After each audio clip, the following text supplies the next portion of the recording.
At the general election in 2024, the Conservative Party had their worst result in their 200-year history.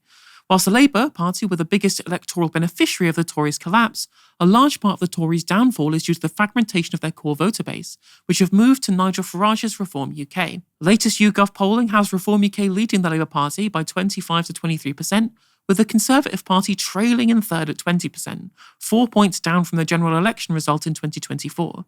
In fact, the Tories have not been higher than 23% at all in all of YouGov's polling in 2025, meaning that despite rock-bottom approval ratings for the Labour government, it is Reform that are making gains at their expense and not the Tories. This has many in the Conservative camp worried about the future of the party and indeed the future of the country. Under the first past the post, which is not just the electoral system used for Westminster, but indeed for the upcoming local elections as well, having two broadly ideologically aligned parties, such as Reform and the Tories competing against each other, can split the vote, allowing Labour to beat them both. This week, Sky News released audio they had obtained of Robert Jenrick outlining his concerns to a UCL Conservative Society dinner earlier this year. Nonetheless, they continue to do well in the polls. And my worry is that they become a kind of permanent or semi-permanent fixture on the British political scene. And if that is the case, and I say, I am trying to do everything I can to stop that being the case, then life becomes a lot harder for us, because the right is not united. And then you head towards a general election where the nightmare scenario is that Keir Starmer sails in through the middle as a result of the two parties being disunited. I don't know about you, but I'm not prepared for that to happen. I want the right to be united. And so one way or another, I'm determined to do that, and to bring this coalition together and make sure that we can. Now, in the current political climate, it seems ludicrous to suggest that Reform aren't here to stay. There have been many high-profile defections from Tory to Reform already, such as former Tory MP Andrea Jenkins, who is running as the Reform candidate in the Greater Lincolnshire mayoral election. Another notable figure is the creator of the Conservative Home website, Tim Montgomery, who has had very high-profile Conservative Party roles for the last 25 years, including advising former Prime Minister Boris Johnson and writing speeches for William Hague. If these defections weren't an indicator of which way the winds were blowing, then Jenrick's calls to unite the right and bring together this coalition certainly are. When asked about the comments, a source close to Robert Jenrick said this: Rob's comments are about voters and not parties. He's clear, we have to put Reform out of business and make the Conservatives the natural home for all those on the right, rebuilding the coalition of voters we had in 2019 and can have that again. But he's under no illusions of how difficult that is. And we have to prove over time that we've changed and can be trusted again. What's silly to say, though, there, if you're looking at the 2019 coalition of Conservative voters, a lot of these people were very charged around the issue of Brexit, and a lot of them voted for a pretty liberal Conservative Party at the time, with regards to investing in the NHS, levelling up around the country, actual kind of government expenditure, and doing things such as uprating benefits in line with inflation. These were all things that were in the Conservative Party manifesto in 2019. And whilst Brexit was a key issue that broke apart the Labour coalition, things like levelling up were really important to winning those voters over. And Robert Jenrick is a big fan of Thatcher. He doesn't support the kind of economic policies that Boris Johnson was kind of forced to adopt when the Overton window was shifting to the left economically in 2019. So to say that they can win back that coalition of voters whilst remaining a kind of Reform UK light party, I really don't see how that is something that's possible for them to do, especially in the current environment as well. Winning these voters back will be a huge challenge for the Tories, even as their natural supporter base have precious few kind words to say about them. Novara Media's Aaron Bastani went to the Tory heartland seat of Fareham during the general election and could not find anyone with a positive view of the Tories. Reform with Nigel Farage, they have said they'll do something about this lot coming across the channel. But this is interesting, because are you based in Fareham? Yeah. So your Tory MP is Suella Braverman. Yeah, I know. Yeah. So she would be the go-to Conservative MP if you're like, I care about migration, but you're saying actually... She makes noises about the lot coming across the channel, but she's happy with them all the legal ones. I think it's rather difficult to decide because they're so argumentative. There's no one I really want to vote for at the moment, if I'm honest. There's been good and bad. All my life, seriously. All your life. And now you're undecided. Now I'm I'm beginning to waver slightly. All my friends and my family are all of the same opinion as well. No, I was pretty disgusted with her when she was in Parliament and what have you. No, not keen at all. I think she'll struggle, yeah. In an ideal world, well, we're not dealing with ideal people, are we? And I'm one of them. I think that immigration needs to be sorted out fairly. It's very, very difficult to respect something that you've respected for the majority of your life when suddenly you find out, how many things they have done and not said sorry or anything like that. I don't know. All the concerns the Tories stoked about irregular migration in the run-up to the election and beyond are issues that their own voter base believe that they have failed on. They choose to make this a cornerstone of the perception of whether their government had been a success or whether it had been a failure. They emblazoned their party material with Stop the Boats, and all it has done is push their supporters into the waiting arms of Nigel Farage and Reform UK, who are capitalising on that perceived failure. Farage himself has repeatedly ruled out any formal or informal pact with the Conservative Party on many occasions, both before and after the election, previously suggesting that his aim is to usurp the Tories. Jenrick is not the first Tory politician to flirt with the idea of teaming up with Reform either. Ousted MP Jacob Rees-Mogg made similar comments last year. Now, there has been no such olive branch offered in the other direction, which is very telling of who believes themselves to be in the stronger position at time of recording. And if you needed any extra convincing that Reform UK have no interest in alliance with the Tories, here is another former Tory turned Reform UK spokesperson, Anne Widdecombe, on Times Radio this week.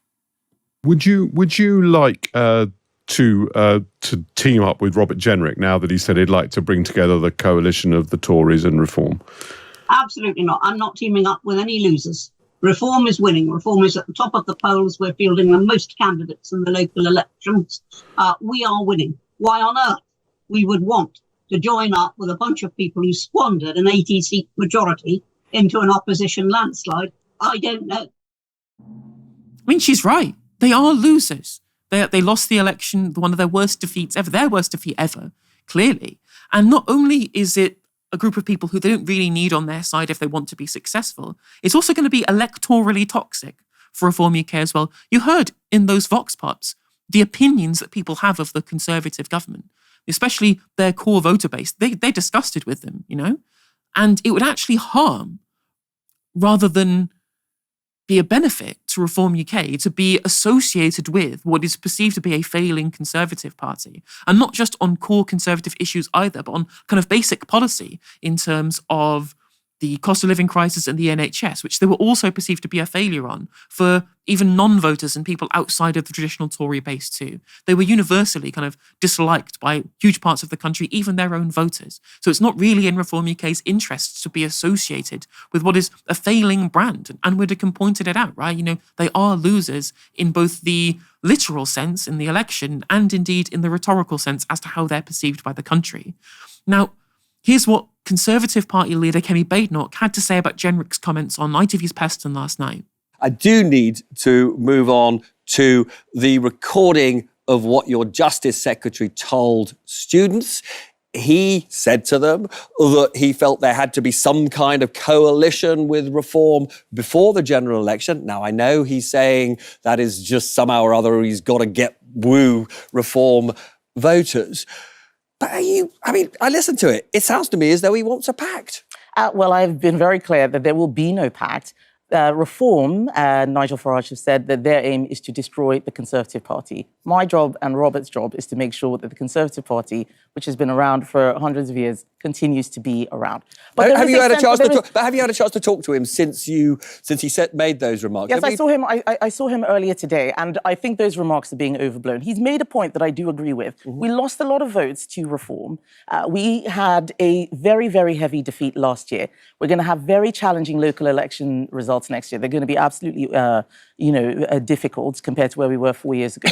We have to get the votes back of people we lost. And at that last election, people voted particularly for Reform, but other parties because they didn't want Conservatives. That means making sure we have a centre-right offer that is compelling. And that is going to need us getting those voters back. There's nothing controversial in that. Interestingly, at no point during that did she describe why a centre-right position would be a way of winning voters back. Again, people who voted for them for a bunch of things like levelling up are not going to come back to a centre-right political party, especially in the current economic circumstances that the UK and indeed the world finds it in at the moment, right? There's no base for this. And on top of this, Kemi Badenoch says that, well, they didn't choose the Conservative Party, but then doesn't understand that, again, it's things like the cost of living crisis and the NHS, the two biggest things in every single poll of voters that are their biggest concerns. Does she ever talk about voters' concerns? When was the last time you heard Kemi Badenoch talk about the state of the NHS? Or indeed the cost of living crisis? She's been spending the last 6 months or whatever banging on about the Chagos Islands or the impact of employers' national insurance increases on hospices, right? Regular members of the public are not interested in this, right? You can impugn Nigel Farage's motives all you want, and I do frequently. I frequently impugn his motives. I don't think that he has the genuine interest of the broader population at heart. But at least he tries to understand what their real concerns are and speak in the language that they speak. And Kemi Badenoch just doesn't do any of this. And so I'm not surprised that she doesn't really have any prospectus in how she fixes the kind of multitude of problems that are facing not just the Conservative Party, but the country more broadly. Now, Harriet, just how cooked are the Tories, and are Reform UK the real opposition at this point? Cooked, Helena, they are well done. They are almost burnt. They have been in the oven far too long. The Tories are totally cooked. And they are such political poison now that even Reform doesn't want anything to do with them. Nigel Farage has been very smart here in ruling out a pact with the Tories. And as Anne Widdecombe says, why would you want to join up with a bunch of losers? Because they absolutely are. Farage is unwilling to compromise on one of Reform's main selling points, which is namely that Reform is something new. It is not the blue team, it is not the red team, and it is not the yellow team. It has not been discredited by 14 years of decline under austerity. It is not the Labour government that's come in through a loveless landslide and then delivered pretty much exactly the same things as the party that everyone voted for it to get out of government. I've actually got a piece about this on the novaramedia.com website at the moment. It's about why voting Labour won't save us from Reform. Reform are the real opposition because the tail is already wagging the dog when it comes to the government, the Labour government's policy. Look at the nationalisation of the Scunthorpe Steelworks in all but name, something that was pushed for by Nigel Farage with his very striking photo op in front of the Scunthorpe blast furnace. Look at the way that Labour is behaving on immigration, the performative cruelty graphics that they're rolling out on Instagram. Reform is absolutely the real opposition. It is not the Tories, and people like Anne Widdecombe, they know which way the wind's blowing. It's interesting that you mentioned Andrea Jenkins before, Helena, because she is indeed a Tory defector. She was in Boris Johnson's cabinet. She was the skills minister, I think, for about 3.5 months. She got a peerage out of that. She's now Dame Andrea Jenkins. It shows how easy it is to get into the House of Lords in this country. And she's now running to be the mayor of Greater Lincolnshire. It's the first time that Greater Lincolnshire will have this distinction of getting a mayor. It's my home county. Hi, Mum and Dad. I am from Lincoln, and Andrea Jenkins has already seen a challenge to her standing as a candidate because she doesn't actually live in Lincolnshire. She lives in West Yorkshire, in a place called Gildersome, and she also lives in London. Now, apparently, she is renting in Lincolnshire too, but she spent a great deal of time in her parliamentary career branding herself as this Yorkshire lass. In fact, an archived 2018 version of her own website calls her a strong and passionate Yorkshire woman. And now she is trying to reverse ferret on all of this and rebrand herself as from Lincolnshire so that she can sail in as Reform's candidate. And if bookies' odds are correct, Greater Lincolnshire is going to have a Reform mayor in the local elections. Reform are standing more candidates in the locals than any other party, and 60 of those candidates at least are defectors from the Tories. Yeah, it's clearly You're absolutely right that there is an absence of an iconoclastic figure in politics outside of Nigel Farage. And so at a point where there is zero confidence in either the Tories or Labour, the fact that the Tories' approval rating has gone to essentially as just as low as it was at the time of their landslide defeat, and their voting patterns are getting even worse moving forward as well, shows you that people are desperate for literally anything different, except the only thing that's being broadcast to them that is being different is Nigel Farage, right? It's not the blue team or the red team. It's literally anything different, right? People don't really like Nigel Farage that much in things like Vox Pops and in focus groups. They don't really have many good words to say about him, but he is representing literally any change, given that Labour were elected on a platform for change and haven't delivered substantive change at time of recording. Still got 4 years left. Let's see what they can do with it at the very least, But again, that's what's going to happen when people see their concerns as being unanswered. They will reach out towards whatever stands against the establishment. And as you say, they've not been tested.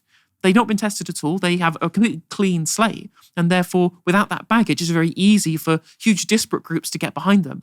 I was looking at the crosstabs of another Find Out Now poll that was released a couple of hours ago, which showed Reform UK 8 points ahead, which is crazy to think of. And most of the people that they're picking up, 56% of non-voters, a lot of people from the Conservative Party, but Labour are only shedding around about 10 or so percent, 9% of their 2024 vote to Reform UK. And over 25% of the vote in this particular poll, based upon previous voting in 2024, for the Labour Party is going to Lib Dems and the Greens. So when you say, correctly, that the tail is wagging the dog, that Labour are scared of losing their voting coalition to Reform, this isn't happening. They're losing their voter base to parties ostensibly, as the media would report, are to their left. I mean, you can make different cases on social and economic policy to the Lib Dems, who are probably to the right on economic, but to the left on social policy. At the very least, they're perceived to be more progressive as a political force, and that's where they're shedding their voters to. So, yeah, Reform UK are swallowing up the Conservative vote. Labour are shedding their own vote to try and chase those votes that they're not picking up. And so Reform UK are winning the national battle to decide what the zeitgeist is. And if Labour play into it, all that does is lend credence to Reform UK's narrative. And again, as you're right, that makes them the actual opposition, especially since Kemi Badenoch is running on the fact that she doesn't even have any policies. Like, what is Kemi Badenoch's policies? No one has any idea. She's trying to win on values and principles, and people look at her like a regular politician and assume that she has neither of them. So it's not good for her at all.